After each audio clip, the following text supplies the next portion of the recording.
60 graus de inclinação. É exatamente esse o ângulo crítico que o funicular mais íngreme já construído no mundo precisa vencer para operar. Nos Alpes suíços congelantes, onde penhascos de granito sobem quase em linha reta em direção ao céu, um sistema de transporte maciço permanece suspenso no ar, sustentado apenas por alguns cabos de aço tensionados através de quilômetros de vazio absoluto. Mas como é possível erguer uma estrutura de tal magnitude e precisão em um local praticamente inacessível? As máquinas pesadas convencionais não conseguem operar com estabilidade em declives tão acentuados. A solução reside em um canteiro de obras extremo que opera inteiramente nos bastidores da montanha, desafiando a gravidade. À primeira vista, o movimento da cabine subindo parece fluido e automático, mas na prática, sua instalação exigiu um esforço humano no limite da resistência física. Pode-se notar como a estrutura é puxada quase verticalmente pela face da rocha, dependendo de uma ancoragem perfeita para não ceder. Mas isso é apenas o começo da complexidade técnica. Trabalhadores especializados precisam se suspender a milhares de metros acima do solo firme, lutando contra o vento gélido para instalar cada polia pesada e apertar cada parafuso manualmente. O menor erro de cálculo ou um deslize na fixação dos cabos de aço não deixa segunda chance, exigindo foco total durante a montagem. O feito de engenharia se consolida quando o sistema entra em operação segura sobre o abismo. 159%. Essa é a inclinação máxima que a linha Steckelberg-Mühren enfrenta no sul da Suíça. Localizada em uma das áreas montanhosas mais acidentadas da Europa, a estrutura empurra a engenharia de teleféricos para além dos limites tradicionais. À primeira vista, a subida vertical parece desafiar a lógica, mas na prática, o sistema opera com precisão absoluta. Mas isso é apenas o começo. Por que poucos sistemas de transporte no mundo tentam atingir tal nível extremo? O terreno alpino impõe barreiras físicas severas e perigosas. A inclinação agressiva é necessária para conectar pontos isolados onde estradas convencionais seriam inviáveis. O trajeto se alonga por 1,1 km, subindo quase 800 metros de altitude em um único lance. Duas cabines, capazes de levar até 85 passageiros cada, viajam pela rota íngreme. Vê-se como elas deslizam sobre o terreno coberto de neve pesada, enfrentando ventos ferozes que balançam os cabos. Depois fica mais complexo. O que torna este projeto verdadeiramente notável não são apenas os recordes ou números. É a maneira como os engenheiros instalam e operam o sistema suspenso nestas condições hostis, onde até o menor erro não é uma opção. As cabines completam o percurso com segurança sobre o abismo. 60 graus de inclinação. Esse é o ângulo exato que os engenheiros definiram para o perfil da encosta no projeto final. A fase de desenho no papel exige o cálculo de cada fator de risco, desde a força dos ventos extremos até as minúsculas vibrações da cabine em movimento. Por que essa tarefa é restrita a especialistas altamente experientes e não a engenheiros comuns? Aparentemente, os cálculos de carga e tensão parecem padrão para a engenharia civil. Mas, na prática, um erro milimétrico nos desenhos tornaria todo o sistema inseguro para a operação, exigindo precisão absoluta sobre o terreno acidentado. Imediatamente após a aprovação dos desenhos, as equipes avançam para o local de construção a milhares de metros acima do nível do mar. O terreno é composto por rocha matriz sólida exposta, onde o solo plano natural é praticamente inexistente. Para viabilizar a obra, perfuratrizes criam uma grade de orifícios espaçados entre algumas dezenas de centímetros a mais de 1 metro. Mas isso é apenas o começo. Calcula-se a quantidade exata de explosivos para cada orifício, garantindo que a rocha se parta na direção planejada sem causar vibrações generalizadas. As detonações ocorrem em sequência controlada, e não todas de uma vez, para evitar fissuras na massa rochosa circundante. Pode-se notar como a poeira assenta lentamente após as explosões, revelando a base nivelada para as fundações. O material quebrado é removido e a capacidade de carga da superfície passa por verificações rigorosas. A construção da estação não pode começar sem um sistema logístico, pois não há estradas de acesso para caminhões nessa altitude. Instala-se uma linha de teleférico temporária, que funciona como um sistema de logística aérea para o transporte de materiais. Cada viagem leva de 20 a 40 minutos, transportando entre 1 e 3 toneladas de vigas de aço, cimento e maquinário. Pode-se observar como as cargas presas a paletes balançam levemente sob a influência dos ventos fortes enquanto cruzam os penhascos. O operador deve planejar cada içamento com base nas condições climáticas, pois ventos intensos podem tornar o balanço da carga perigoso. O processo está apenas ganhando velocidade. A equipe de construção define a linha central do edifício da estação e escava as fundações diretamente na rocha matriz. Hastes de ancoragem de aço são inseridas profundamente para amarrar a estrutura à montanha de forma permanente. O concreto é despejado em etapas, com controle estrito de temperatura para garantir a cura correta no frio da montanha. Após a remoção gradual das formas, elementos estruturais como vigas e paredes de suporte de carga são erguidos.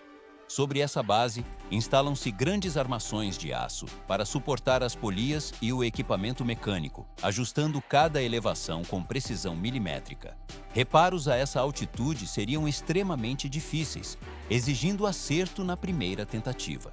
Depois fica mais complexo. A estação entra na fase de revestimento externo, com painéis de metal e vidro para proteção contra neve pesada e gelo. Essa carapaça externa não serve apenas à estética, mas atua como uma barreira protetora para o funcionamento confiável dos equipamentos internos. Enquanto isso, no chão de fábrica, o coração do sistema começa a tomar forma. Aço de alta resistência é trefilado em fios finos com diâmetros precisos na fábrica de cabos. Vê-se como múltiplos fios pequenos são torcidos juntos em um padrão predefinido para formar cordões capazes de suportar enormes forças de tração.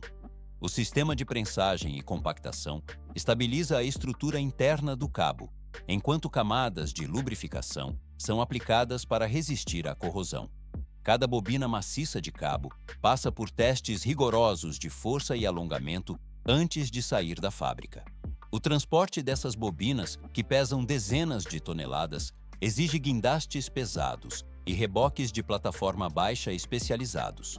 À primeira vista, o transporte de 40 quilômetros parece uma etapa logística rápida, mas na prática, a viagem leva até uma semana devido às estradas estreitas e curvas fechadas. Os motoristas navegam com velocidade controlada para gerenciar o peso extremo e as limitações da rota montanhosa. Nesta etapa não termina. A fabricação das torres do teleférico ocorre em módulos de aço individuais, usinados e pré-perfurados com alta precisão na fábrica.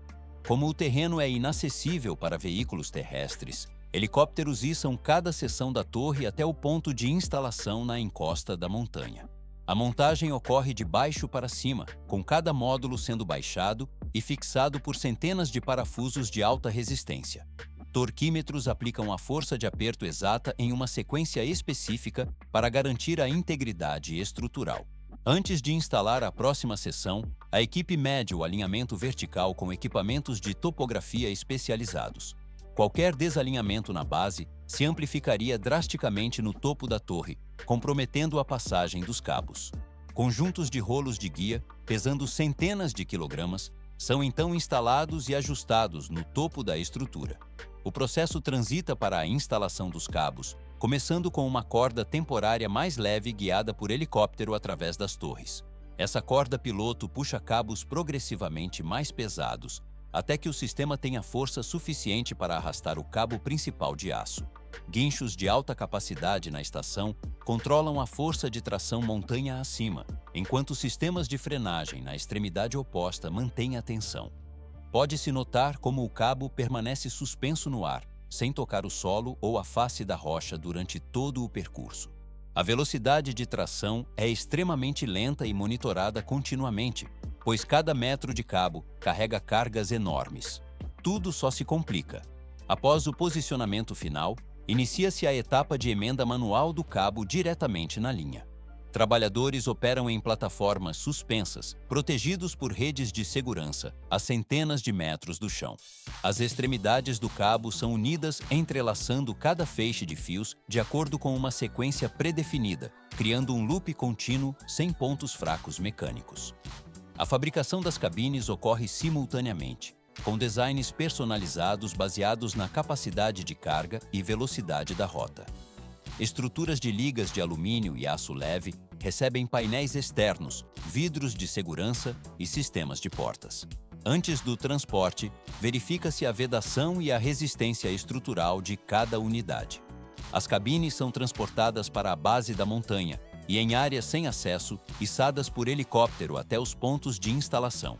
O acoplamento ao cabo exige alinhamento preciso para garantir o equilíbrio e evitar torções durante o movimento. E isso ainda não é o limite. Sistemas elétricos e de controle são integrados, conectando cabos de energia, sensores e linhas de comunicação ao longo da via. Gabinetes de controle gerenciam a velocidade, a aceleração e as paradas de emergência, com softwares configurados para diferentes condições operacionais.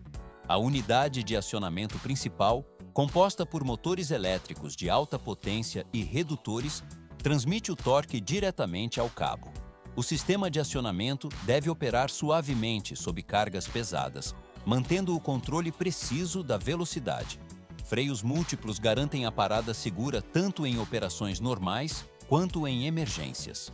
A fase final de testes começa com a linha rodando sem passageiros, para verificar a tensão do cabo e a resposta dos freios. Cargas de teste e cabines vazias são adicionadas gradualmente para simular condições reais de operação. Engenheiros monitoram vibrações, o comportamento do vento e a estabilidade do sistema sob diferentes velocidades.